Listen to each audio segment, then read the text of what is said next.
ನಮ್ YouTube ನೋಡ್ತಕ್ಕಂತ especially ಈ 60 ವರ್ಷ ಆಗಿರ್ತಕ್ಕಂತ ಅಜ್ಜಿಯಂದಿರಿಗೆ ತಾತಂದಿರಿಗೆ ನಿಮ್ಮ ಸಲಹೆ ಏನು? ಅದೇ ಎಲ್ರು ಇಂತ ಈ ಕಡೆ ಇಂಥ ಕಡೆ ಬಂದು ಕಾಲು ವಾಸಿ ಮಾಡ್ಕೊಂಡು ನಮ್ ಕೆಲಸ ನಾವು ಮಾಡ್ಕೊಳ್ಳೋಷ್ಟು ಸ್ವಾವಲಂಬಿಗಳಾಗ್ಬೇಕು. ಹೌದು. ಯಾಕೆಂದ್ರೆ ಮಕ್ಕಳುಗಳು ದೂರ ಇರ್ತಾರೆ, ಅವ್ರಗಳೆಲ್ಲ ಆತಂಕ, ಅಯ್ಯೋ ಏನಾಗೋತ ನಮ್ಮ ಅಪ್ಪ ಅಮ್ಮಂಗೆ ಅಂತ. ನಾವು ನಮ್ ಕೆಲಸ ನಾವು ಮಾಡ್ಕೊಂಡು ಅವ್ರಿಗೂ ಒಳ್ಳೇದು ನಮ್ಗೂ ಒಳ್ಳೇದು.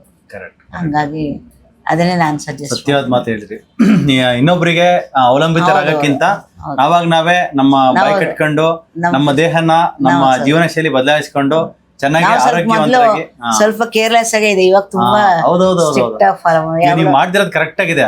ಇದು ಯಾರಿಗೂ ಆತಂಕ ಬರೋದಿಲ್ಲ, ಯಾರಿಗೂ ಏನು ಟೆನ್ಷನ್ ಬರೋದಿಲ್ಲ. ಯಾಕೆಂದ್ರೆ ಮೊದ್ಲೆಲ್ಲ ಏನಂದ್ರೆ ಯಾವ್ದೋ ಊಟ ಮಾಡೋದು, ಬೆಳಗ್ಗೆ ಬೇಗ ಮಾಡೋದು ಮಾಡ್ತೀವಿ, ಇಲ್ಲ ಸಣ್ಣ ಲೇಟ್ ಆಗಿ ಮಾಡ್ತೀವಿ, ರಾತ್ರಿ ಲೇಟ್ 9:10 ಗಂಟೆ ಊಟ ಮಾಡೋದು. ಆತರ ಇವಾಗ ರಾತ್ರಿ 7-7:30 ಒಳಗೆ ಎಲ್ಲ ತಿಂದ್ಬಿಡ್ತೀವಿ. ಅಷ್ಟೇ ಇಲ್ದ್ರೆ ಬೇಡ ಅಂದ್ರೆ ಏನು ಬಿಟ್ಬಿಡೋದು.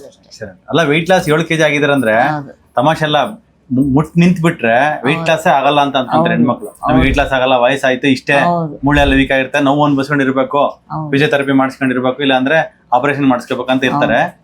ನೀವು ಕರೆಕ್ಟ್ ಆಗಿ ನೀವು ಮೂಲ ಕಾರಣ ಅಂದ್ರೆ ಆಹಾರನೇ.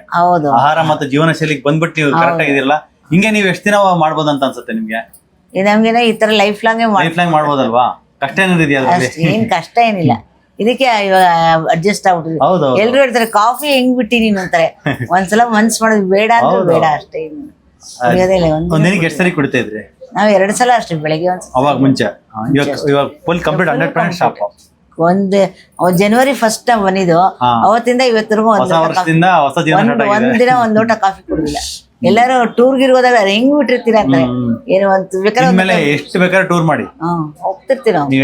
ಈಗ ಮೊನ್ನೆ ಮಾರ್ಚ್ ಅಲ್ಲಿ ನಾನು ಕಾಶಿಗೆ ಹೋಗಿದೆ. ಒಂದ್ಸಲ ಒಂದು 100 ಮೆಟ್ಲು ಹತ್ತಿ ಇಳಿದು ಮಾಡಿದ್ವಿ.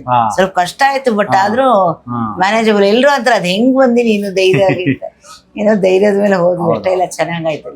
ನೀವು ಮಾಡ್ತಿರೋದು ಕರೆಕ್ಟ್ ಆಗಿ ಮಾಡ್ತೀರಾ? ದರ್ಶನ ಗಿರ್ಶನ ಎಲ್ಲ. ನಿಮ್ಮ ಮಕ್ಕಳೆಲ್ಲ ಹೆಂಗ್ ಕೆಲಸ ಮಾಡ್ತಾರೆ? ಮಕ್ಳಿಬ್ರು, ಒಬ್ಳು US ಇದ್ದಾಳೆ, ಒಬ್ಳು ಆಸ್ಟ್ರೇಲಿಯಾದಲ್ಲಿ. ಇಲ್ಲಿರೋದು ನೀವು ಮತ್ತೆ ಬಟ್ ಪಥ್ಯನ ನೀಟಾಗಿ ಮಾಡ್ತಾ ಇದ್ದೀವಿ. ಪರ್ಫೆಕ್ಟ್. ಹಿಂಗೆ ಮಾಡಿ, ಹಿಂಗೆ ಆರೋಗ್ಯವಾಗಿರಿ ಅಂತ ಹೇಳ್ತಾ ಥ್ಯಾಂಕ್ ಯು.